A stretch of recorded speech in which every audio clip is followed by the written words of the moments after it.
À côté de chez moi, il y avait 5 agriculteurs, il n'y en a plus qu'un. Nos salaires ne bougent pas, ce qu'on vend, nos ventes sont toujours les mêmes comme il y a 15 ans. Et tout ce qu'on achète, ça y est, c'est augmenté mais affreux. Hein. Je m'appelle Odette, j'ai 81 ans et j'ai toujours été agricultrice. À 14 ans, j'aurais voulu étudier, j'aurais voulu continuer mes études et je n'ai pas pu parce que ma mère était veuve. Et donc, il fallait aider. À 14 ans, c'est difficile parce qu'on est toujours dans les champs et il n'y avait pas de matériel comme aujourd'hui. C'était que le matériel ancien avec des animaux. On liait les vaches. Et alors ça, c'est... Les animaux, c'est pas comme un tracteur, on ne peut pas le manœuvrer comme on veut. Il n'y avait pas le téléphone, il fallait aller à la poste téléphoner. Et la poste se trouvait presque 2 km, non? Donc moi j'y allais à vélo étant jeune. Et pas d'eau courante, pas de téléphone. Après moi, je perds mon mari très jeune. Il avait 56 ans. Là, il a fallu, comme on dit, prendre les rênes.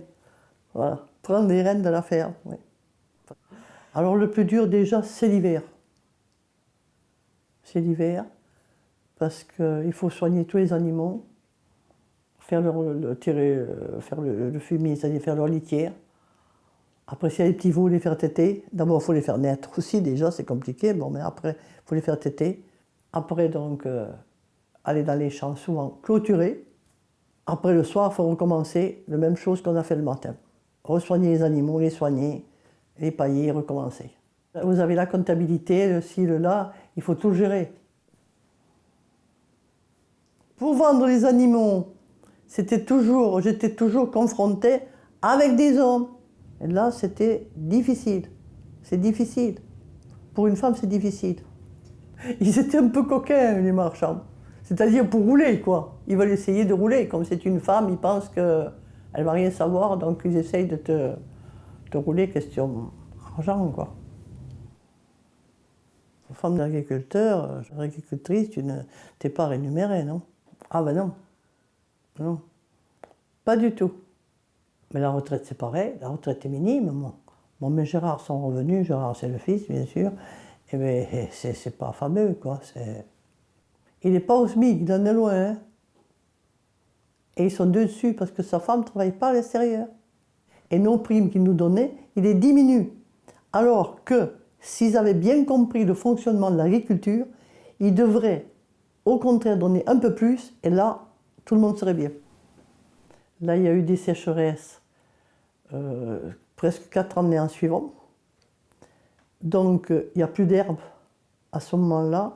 Ça commence juillet, août et septembre, entièrement sec, pendant 4 années. Et en plus, nous avons presque plus d'eau dans les prés.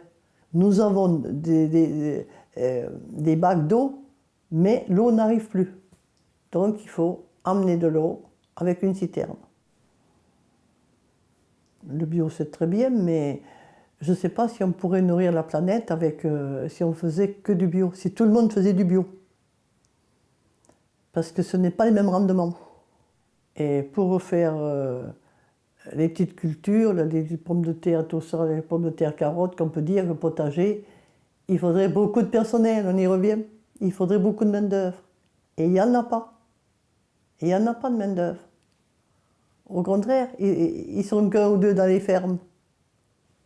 Donc ils ne peuvent pas faire ça. Là, s'il n'y a plus d'agriculture, il y a beaucoup de choses qui dépendent. Hein. Il faudra toujours de la nourriture. Ah oui, là c'est très très important.